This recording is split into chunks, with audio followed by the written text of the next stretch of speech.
We applied for the elevation, got approved. We did all, hey, we want a picture of this corner, we want a picture of that corner, we want a picture of the side. It was a big pain in the ass to do, but we did it, sent them all the information, got approved, and then they decided that, you know what, you're not worth saving. Miriam Saladin lives in Manville's infamous Lost Valley. She got a state letter offering her one option: take a buyout and move. The letter states that if you don't take the buyout and anything happens, you're liable on your own. There's not going to be no elevation money that they were supposed to give Manville to elevate everybody. We were applying for a HARP grant, which would allow us to elevate our property so the next time we get flooded, we don't have to lose everything.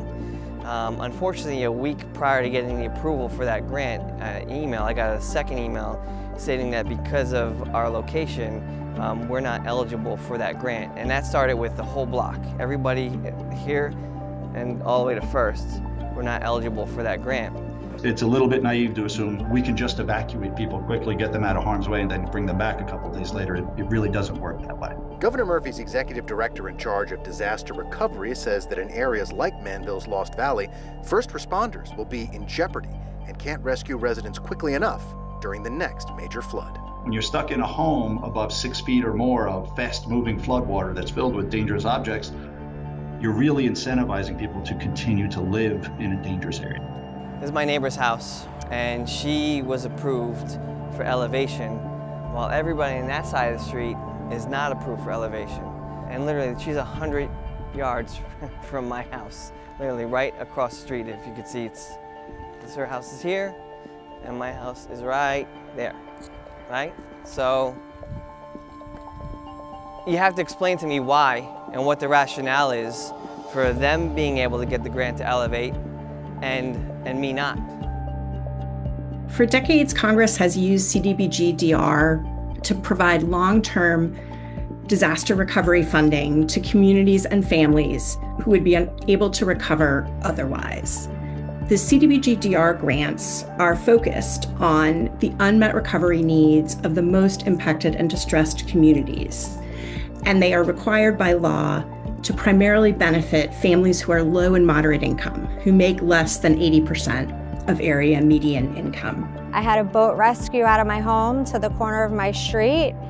At this point in time, I would need to pay money out of pocket to raise my home, which is a financial burden at this time. People have been selling their homes as is, which then has an investor pick it up and turning those homes at a high resale in the current market. This home over here on that recently sold for $700,000. As you see, it is completely elevated. You're really incentivizing people to continue to live in a dangerous area.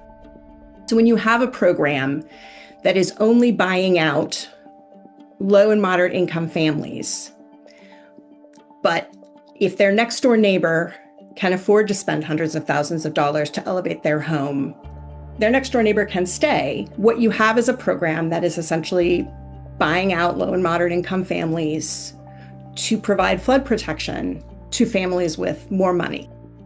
It's a little bit naive to assume we can just evacuate people quickly, get them out of harm's way, and then bring them back a couple days later. It really doesn't work that way.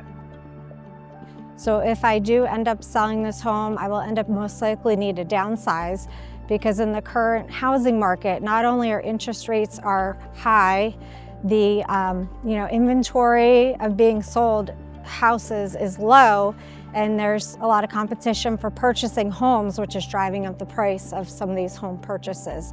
Miriam and Benny wanted to purchase another home, but after using the buyout money to pay off the rest of their mortgage, they didn't have enough left. So they had to rent in Albertus, Pennsylvania, an hour and a half away from their old life in New Jersey. It's still hurting us. We still lay down in bed and we say, we lost our home, we don't have a home. That's not what the CDBG-DR program is supposed to do. It is supposed to help people return home and fully recover from a disaster. We need to do a better job with this program of ensuring that people can rebuild their lives and their homes so that when the next storm happens, families are safer and don't have to go through this all over again.